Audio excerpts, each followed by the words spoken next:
ने बताया, विद्वानों ने बताया कि एक दिन होलिका जो थी ये काली मैया के मंदिर में पूजा करने के लिए गई और वहीं पर एक दुंदुभी नाथ यानी प्रसेनजित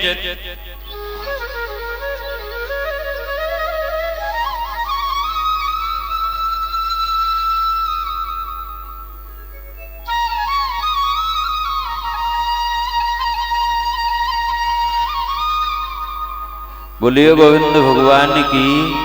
आज महाराज जब प्रसेनजित एक और नाम बताया है, दोनों ही बताए हैं, दुंदुभीनाथ और प्रसेनजित।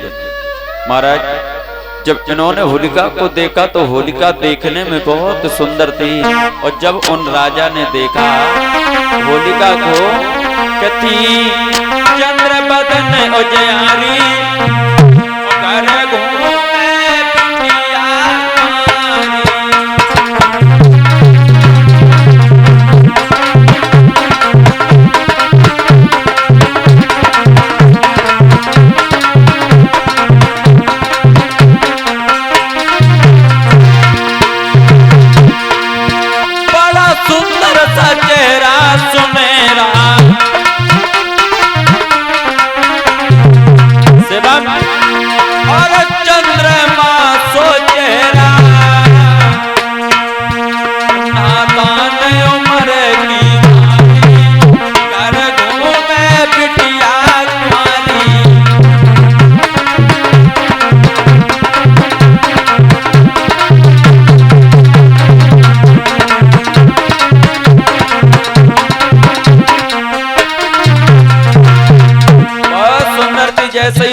राजा ने देखा होलिका को, देखते ही रह गए लला।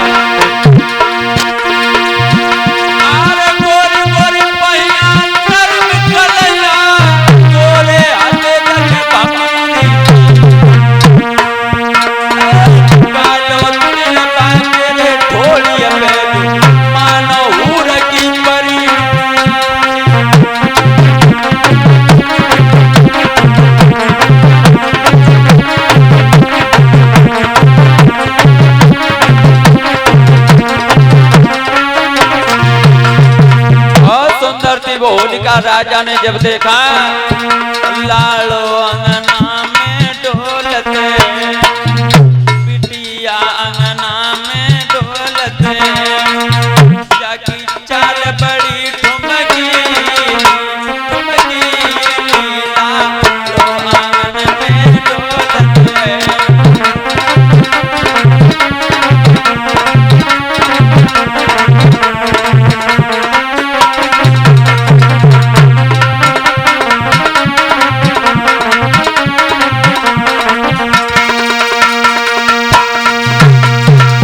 जवाब दिया उस प्रसेनजित राजा ने कि सुनो होलिका, आप मेरे साथ में विवाह करो।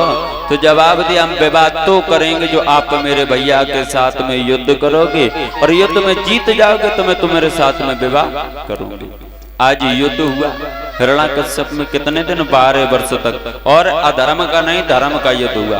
धर्म का कैसा, यानी जब शाम को युद्ध विराम होता है तो दोनों एक ही थाली में भोजन करते हैं। क्यों? कहीं ऐसा न हो कि उन्होंने पौष्टिक भोजन खाया हो तो ये ज्यादा बलशाली हो गए हो। सुबह भी एक ही थाली में और शाम को भी एक ही थाली में। एक दिन उस विप्रजित ने युद्ध जीत गया, होलिका के साथ में विवाह कर लिया और अपने घर के लिए गया। लेकिन हिरण्याकश्यप को ये हार मंजूर नहीं हुई। क्यों? बोले बड़े बड़े राजा महाराजा हमसे हार करके गए, लेकिन उसने मुझे हरा दिया और हराने के बाद भी वो मेरी बहन के साथ में विवाह करके चला गया। आधी रात के वक्त चढ़ाई की है उसके महलों में और होलिका और विप्रजित दोनों एक ही चारपाई पर सो रहे हैं। तो जाते ही जाते हिरण्याकश्यप ने अपने बहनोई विप्रजित के सीने में तलवार मार दी और जब मार दी तो होलिका समझ गई कि ये मेरे भैया ने किया है। तो होलिका ने ये कहा है कि जाओ भैया, अगर मेरे कोई पुत्र हो जाता तो दिल में मैं तसल्ली कर लेती कि चलो मेरे पति नहीं है तो पुत्र के द्वारा मैं जी लेती, लेकिन तुमने तो मेरा वंश आगे नहीं बढ़ने दिया। तो जाओ भैया मैं तुम्हारा भी वंश आगे नहीं बढ़ने दूंगी। इसीलिए होलिका प्रहलाद को मारने के लिए तैयार हो गई थी। आज अब हुआ ऐसा, होलिका